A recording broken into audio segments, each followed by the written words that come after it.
in Tokyo, we were asked to think about a whole district, and that felt like the hugest honor and hugest responsibility.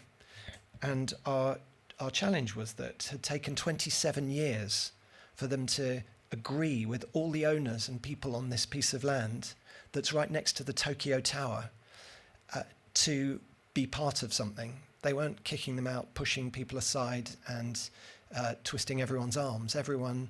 It took that long to form the agreements and bring people together. And we were trying to think, what's Tokyo missing? And one of the main things is that there isn't much green space. And so you get one or two really big parks and then hardly any other ones. So we were trying to think how we could build the buildings we needed to build, which included a school for 1,000 children. Actually, there's a new temple that needed to be built as part of the district, and there are already a shrine and 2 other temples around our site. We needed to make working space, living space, and also space for galleries and studio spaces.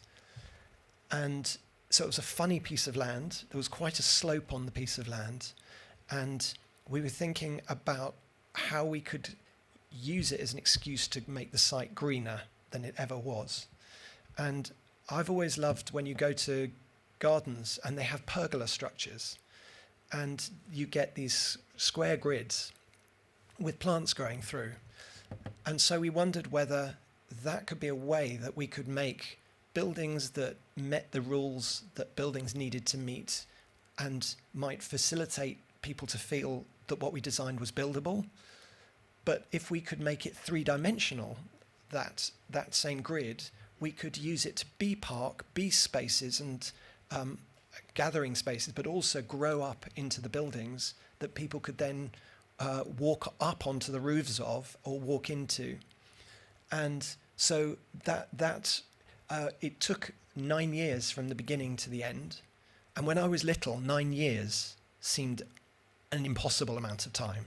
You just thought, well, someone will just have a better idea halfway through. But 9 years went very quickly, actually.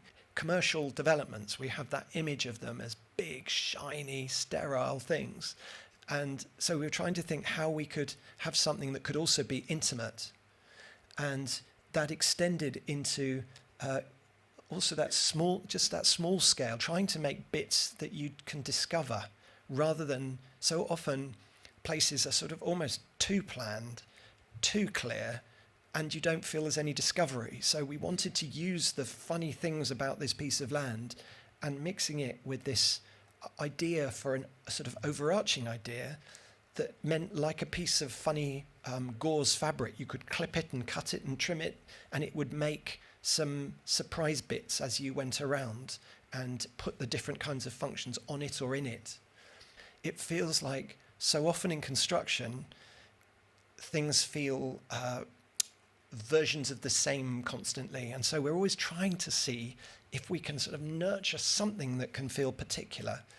And this grid going through itself, we wanted to let that be excuses for shadows and high points of light. And so like joinery, we let these beam pieces go through each other, but also enjoy that it could give us some funny bits.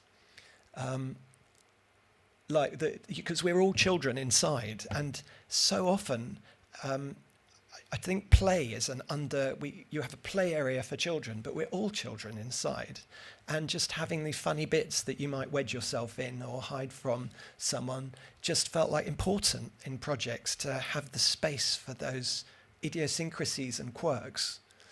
And then